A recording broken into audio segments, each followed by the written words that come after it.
Hello, everybody. We're going to review adding data into a meter. First thing we're going to do is, now that we have our meters loaded, we're going to click Add Energy Use Profile, and we're going to see several options that we give our users to import in their historical data. First thing we're going to do is go over importing, or rather entering, monthly electric bills. Click Monthly Electric Bills. First thing we're going to do is click Energy Profile Name. We're going to give this a title. This is going to be how we want to identify our data. The next thing we're going to do is first bill start date. So you want to select the date that the very first bill of the 12-month bill history starts on. So for today, we're just going to go with February 1st, 2022. The next step is choosing your rate details. So we're going to click here to edit. And now what we're going to do is choose our utility. Then we're going to choose the rate tariff and the effective date of our rate. First thing we're going to do is click on utility, and we're going to type in the name of the utility that we want to work with. So we get a lot of our users to work out of California. So I'm going to choose Southern California Edison. So as you can see, it popped up right here. We're going to make that selection.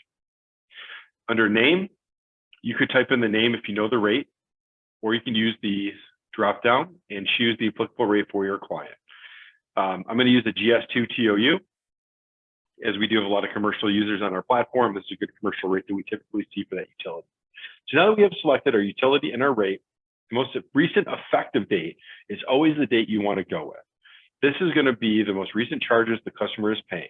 We do have historical effective dates and rate tariffs in the database, but even if you're using older bills or older data, you always want to use the most recent charges.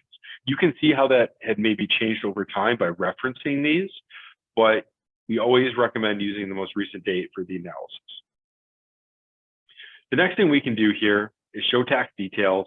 This option here gives our users the option to add additional taxes and add value to the starting usage. We can do that by entering in $1 per kilowatt hour or a percentage or both. We do this because Energy Toolbase does not include taxes in when we build the rates. That's because taxes may vary geographically and also per customer.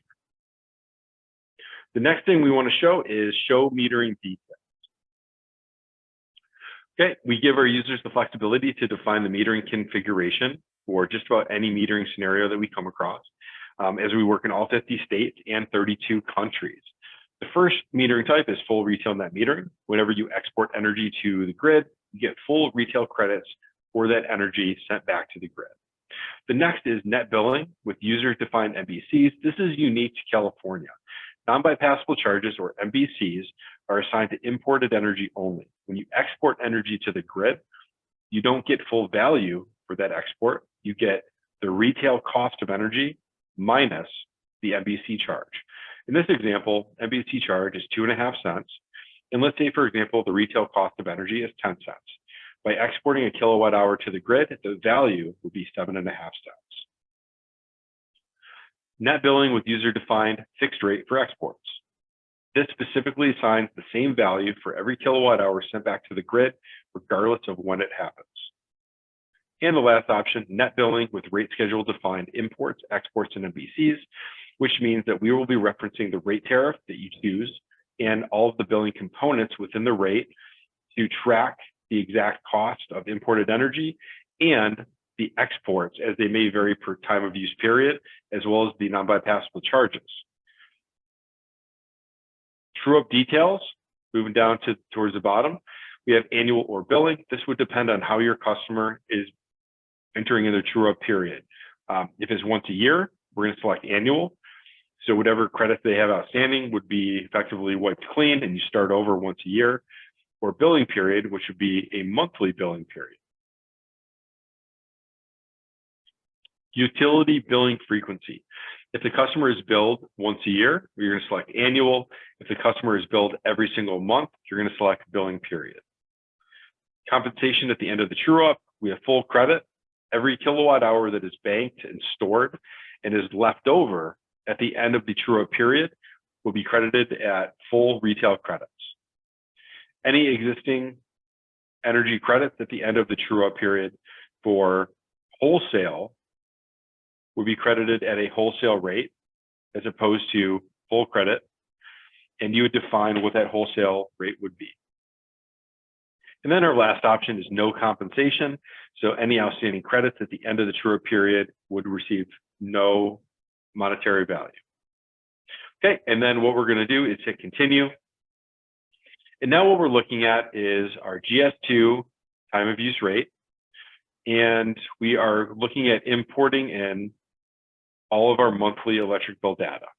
Okay, so at this point, you'd be looking through your electric bills and you'd be recording how much the customer pulled in for on peak for these billing months, as well as mid peak, off peak, critical peak, super off peak, as well as demand, max demand, on peak demand, and mid peak. This is going to vary per rate. This rate is very complex. Other rates are very simple. Looking at the charges, we have our other column. These are non-volumetric customer charges. These do not typically change depending on how much the customer consumes. This is going to be a typical flat rate per month or per day, just for being connected and receiving service from the utility. We have our energy charges, our demand charges, and our totals. Now, at the very top, we have ETB load profiler. So at this time, we're going to take a look at the ETB load profiler and how it works. Load profile type will give you choices from residential, non-residential, or reference. If you choose a residential, it's going to pull in information from the Department of Energy and OpenEI how a typical residential homeowner pulls in energy at a very specific frequency. The same goes for non-residential or DOE. For non-residential, we have 15 choices of which you can select, each of which has its own unique energy curve. You can also use set usage from load profile, which allows you to import in the actual consumed energy for a medium office as collected by the DOE. This will not represent your specific customer, but is a good starting point if you don't have a full year's worth of data or if this is new construction. Okay, and as you can see, it imported in that data and filled it in the appropriate slots. If we were to change the building, we would see a different quantity of usage and demand come in as well. So what this is in fact doing is it's taking inputs, okay, from your monthly electric bills and it's converting it into energy data, specifically in interval data on a 15-minute basis, and it will do so depending on the specific building that you select. It will change that curve to show more consumed energy at different points during the day because each building typically consumes energy in different frequencies and different times. This is the foundation of the proposal, and it's very important that this be as accurate as possible. If you have any questions, please reach out to your onboarding manager or your account manager. And my name is Matt.